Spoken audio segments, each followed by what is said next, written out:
At all, or do you feel like you did all the heavy lifting to help set it up, or at least? Obviously, all the fighters have been involved in creating the brand and building it, but I don't really concentrate too much on that stuff. That's out of my control, and I just have to concentrate on getting better every day and concentrating on training and sharpening my skills.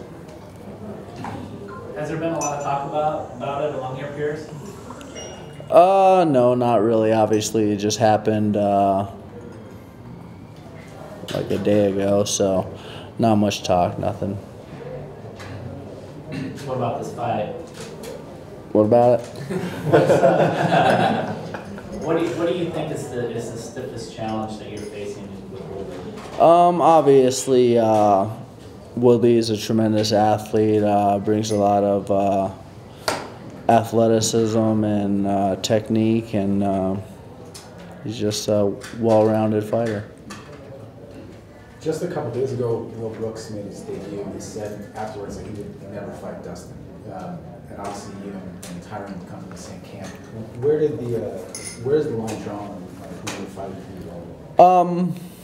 Yeah, Woodley was there before me. He's been a part of ATT long before I got there, and but he hasn't been down in Coconut Creek doing his training camps. Like, I don't think he's been down there for 2 years, and he was rarely down there before. So I don't really look at him as a teammate. A teammate's a guy who's in there every day grinding, making other guys better, and building the atmosphere. And he's definitely part of the ATT family, but he's not one of my teammates. And I mean, obviously, you're the first person from ATT to win a belt. You had a second one come home just the other night from Daniel. What is your thought on champion in the gym? It's awesome. I feel like everyone in there is going to benefit from that. It brings up the morale of the team, and it's just a lot of hard work paying off, and other fighters can see what hard work and just being resilient can do. Did you watch UFC 200? Yeah, I was there. I watched all the fights. Not on Saturday, obviously, but Thursday, Friday, and Saturday I was there watching the fights, and it was. Just have fun? Yeah, just there. Yeah, just there as a fan. Before my fights, I like to go watch fights if possible, if the time permits. And it's a big event. I wanted to be involved somewhat and see it. It just lets me know what I'm going to be doing in a couple weeks, and gets me around that atmosphere and all the fans. Were you disappointed in any way that you weren't a part of such a showcase like UFC 200 since you're just on the outside of it? No, not really. It's just one of those things. I think everyone kind of wanted to be involved in a show like that. UFC 200, one of the biggest shows of the year. But I was on the biggest show the year before, so like you can't always like pick and choose those things, and just worry about yourself and what you can control. What do you make out of those fights that were canceled? I mean, it was a bigger event, and then it became like a different event at the end of the day. What do you mean? I mean, so many fights canceled. I mean, important fights. Like important fights? Yeah, John. Oh, like you mean how some stuff fell apart? Fights that were suspended or canceled. Yeah, it's just part of the business. Guys get hurt, guys fall out, and obviously Jones has some issues that he's dealing with. It's just part of the business, and the UFC had to figure it out and plug and play different guys to save the card, and guys had to take fights on short notice and try to figure out a way to win. How does it, it looks like Jones will probably be going the tainted supplement route. How does it work for you, like when you take any supplements or anything, like to double check, triple check, because obviously. Yeah. I don't. Sucks. I take a multivitamin, and I used to take amino acids, but like the company that I like to use, I know they create other supplements, and like kind of all their pills kind of look the same. So it'd be on me if I took a supplement that, you know, I'm not in the factory doing their stuff and mixing everything up. So it's like one of those things where stick with multivitamins, stick with just food, and I don't even really take protein supplements actually, but that's just because I'm sick of drinking those nasty shakes. Is that something you changed once USADA came on board? I mean, sort of. I didn't really like doing it anyways.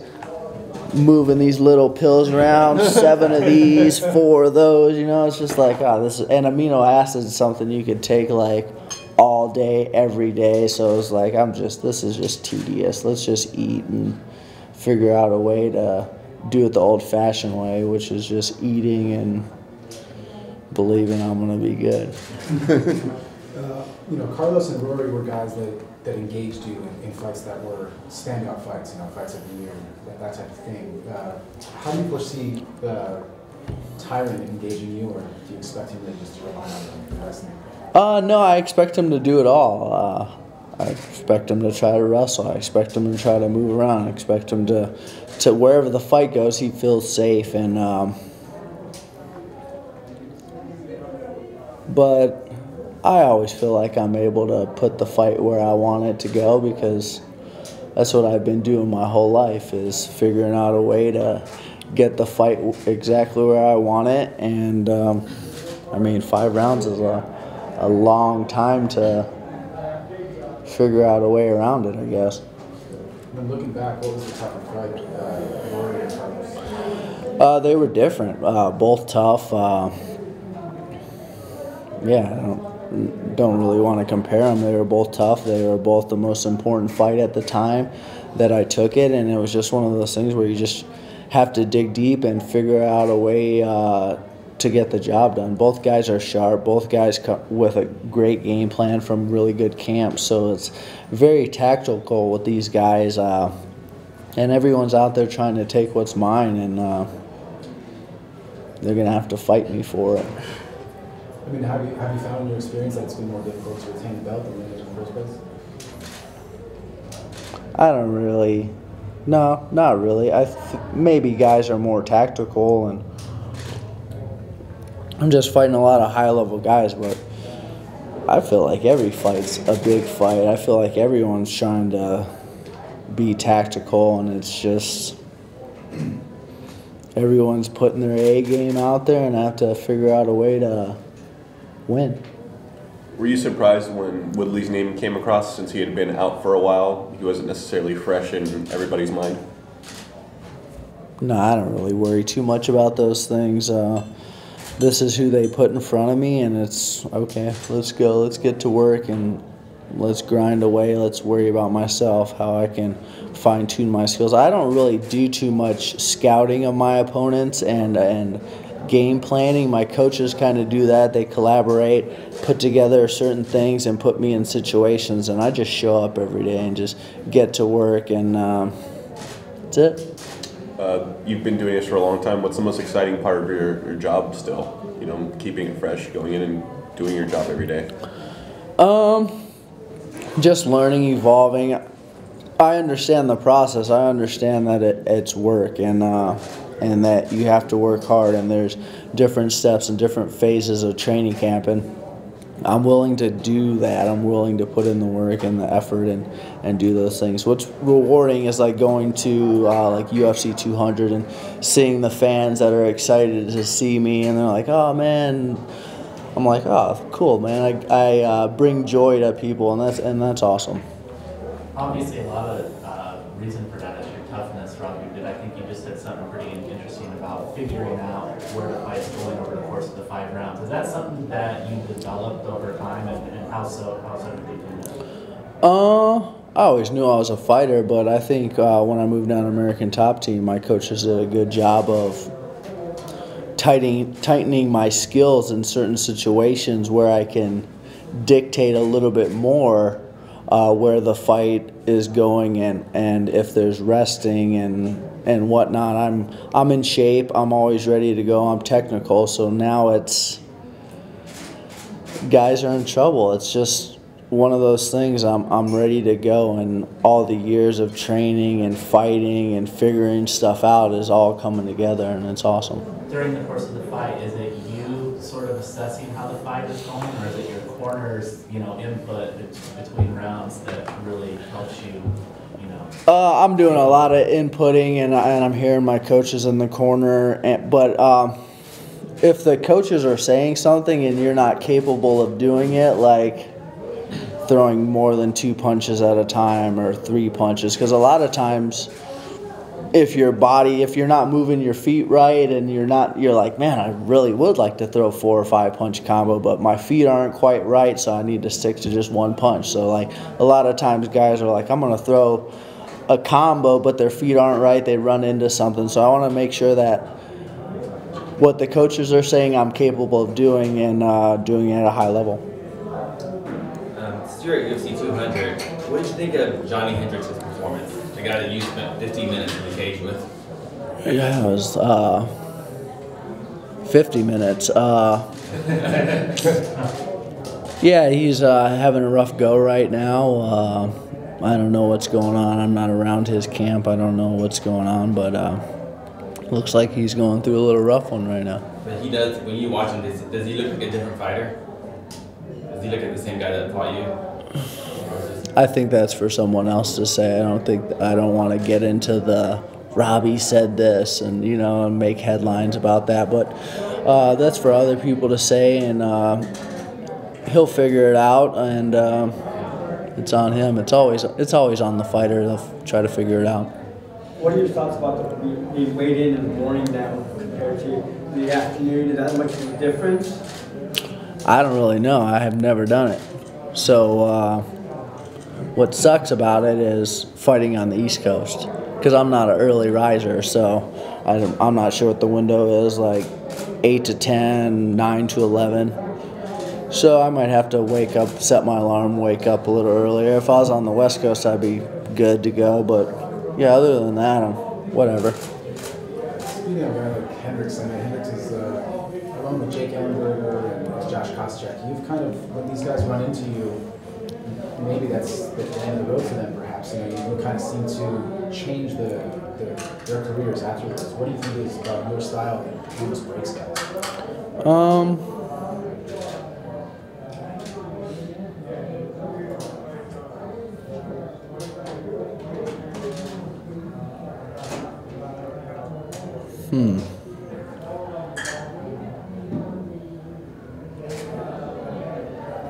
I'm just willing to do a lot and take a lot and force people into a fight and something that a lot of people aren't ready to do. Some people are, and I'm just, push comes to shove, I'm a fighter. I mean, and I'm going to force somebody to fight. They don't have a choice. That's always the route I'm going to go. And it takes a lot of technique, it takes a lot of skill, but to take what I have, they're going to have a little bit more than skill and technique. It's a lot of heart, it's a lot of determination, and that's what you're going to have to bring to the table to take what I have. And that's just who I am. I'm fighting for a lot of people, and I'm not messing around out there. Would you attribute that to the way that you came up in the sport and the time in which you did that these guys come in now and it's a whole different game? I just contribute it to it's mine. I have a lot riding on it. I'm fighting for a lot of people. A lot of people have struggled the way I have and didn't get it right away, and I'm not giving it away. That's plain and simple. They're going to have to do something very spectacular to take it away from me, and I'm willing to go a long ways. Pat Miletich defended the belt 4 times, and Matt Hughes defended 7. Do you feel any sort of expectation or competition to match those guys' numbers since they're sort of mentors in some sense? No, those guys are great. I'm just the man. Those guys did awesome stuff. I mean, Dan Henderson's 45 now. I'm not fighting till I'm 45. It's just a different sport now. I've been around for a long time, been fighting at a high level for a long time, and I'm just going to do it as long as I'm healthy and my mind is going to allow me to wake up every day and train hard. And then in that same kind of respect, when Miletich lost the belt, to me, Hughes was able to sort of avenge that loss for the team in some sense. Matt Hughes lost the belt to George St. Pierre, and there was some talk of him coming back. How would you feel about GSP as an opponent? Is there any additional motivation to get him back? That is a great question, but I'm not going to answer that because I'm concentrating on Tyron Woodley. Robbie, your last 4 fights have gone all 5 rounds. He hasn't fought in over a year. Does that help you? Or Doesn't matter, because I'm willing to go 5. But if I finish him before that, all that wear and tear might affect you at all? do I worry? Yeah. You mean the guy who got in the sport in 2000 when the champion was driving a 4-door Grand Am? You think I'm freaking worried about going 5 rounds with somebody? Mm-hmm. No, I'm not too worried about it. I'm a fighter. This is who I am. I'm not messing around out there. It's who I am. There's been guys that get that brass ring though, and they're not the same fighter, in follow-up fights. What is it that you really grasp onto to find motivation for each and every fight, especially these title defenses?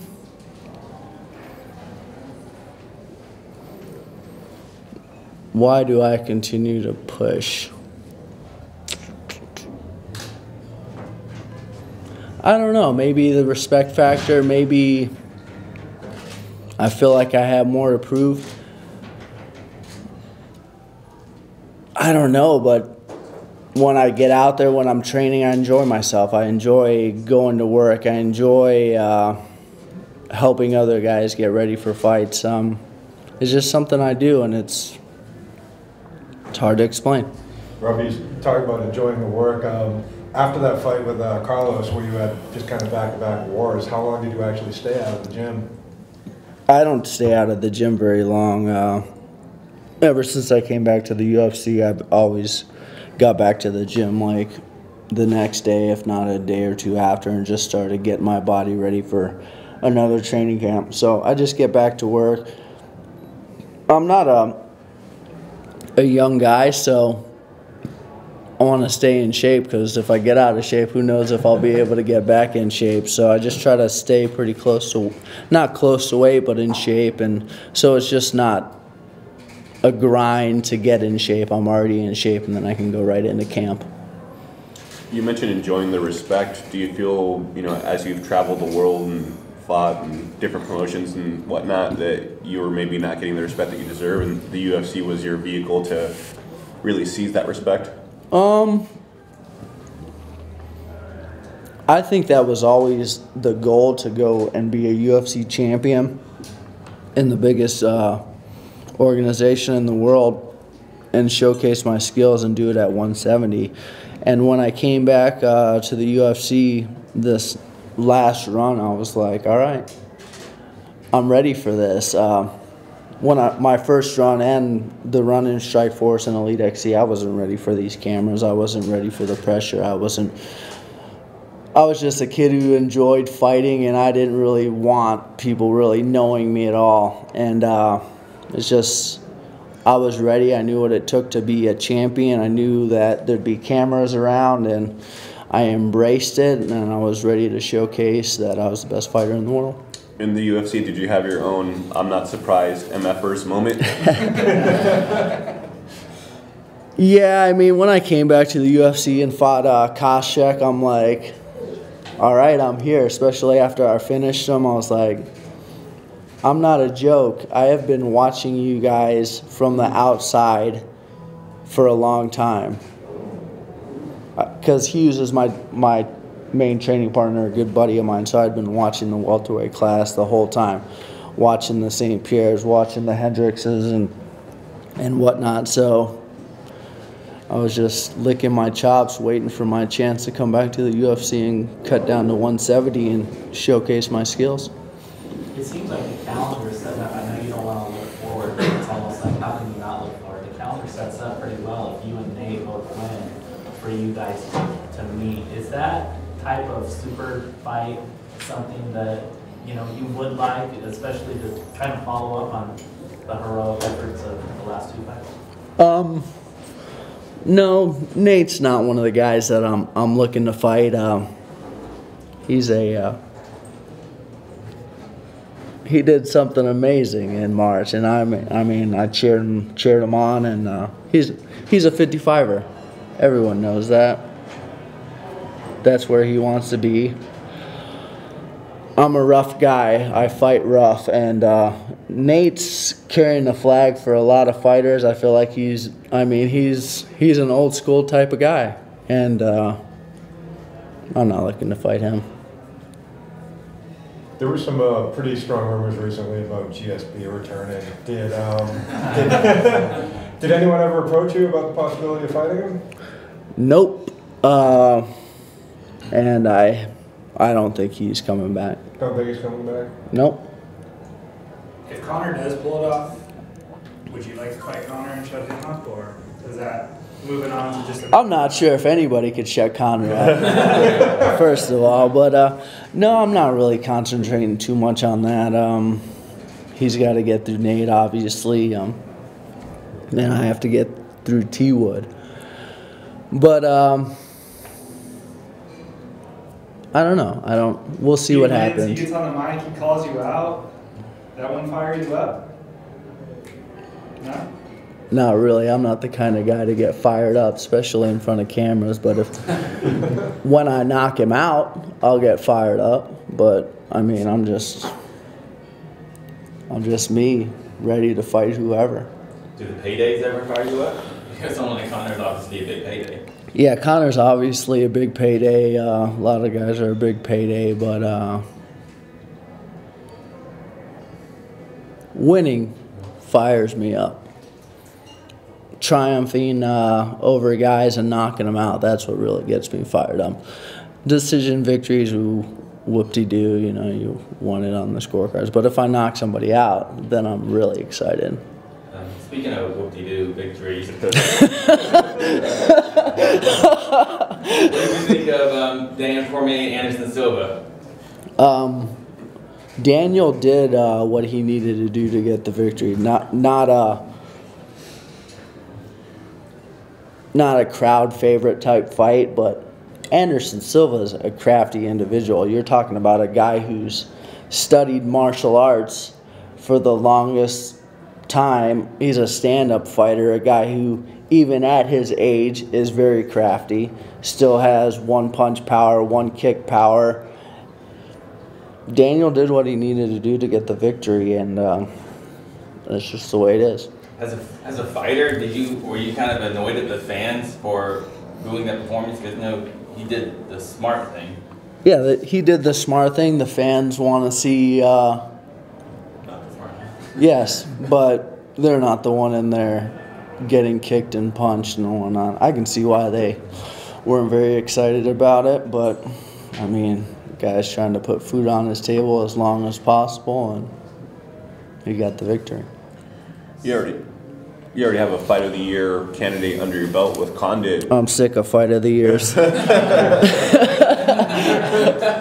Well, you always talk about your evolution and wanting to get better day in, day out. Do you feel pressure to, exceed your last performance when you go out there? No, not really. I just try to get better technically and see if I'm able to get some finishes. That's what my game's all about, is trying to get in there and get a finish and just try to get better at my craft.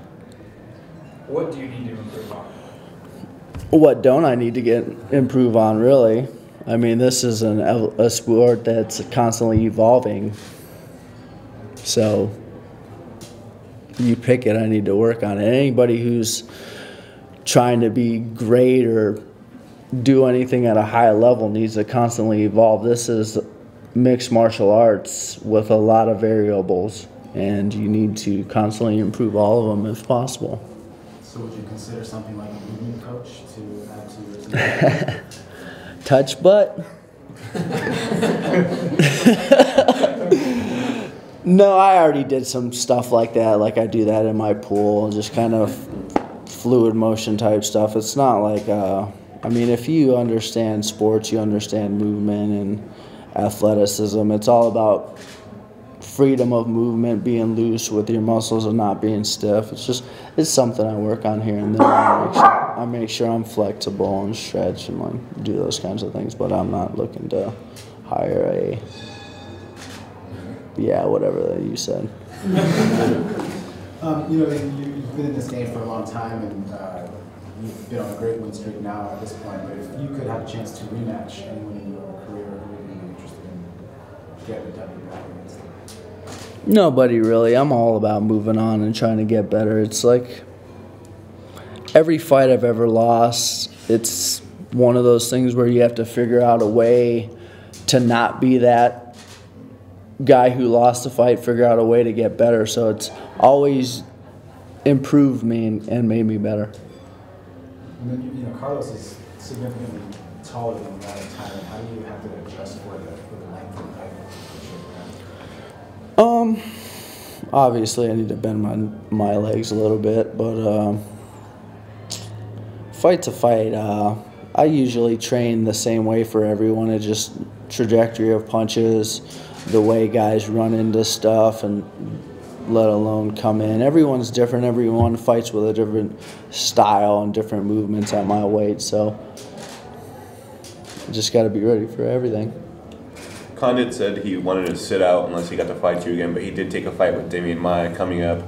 How do you see that fight going between those two contenders? Obviously Damian Maia's a high-level jiu-jitsu guy, but Carlos is a high-level fighter who also understands the ground game. So it should be an interesting matchup with Damian looking to take it to the ground, and I don't think Carlos is too worried even if it goes to the ground. But on the feet, obviously, I think Carlos has the advantage.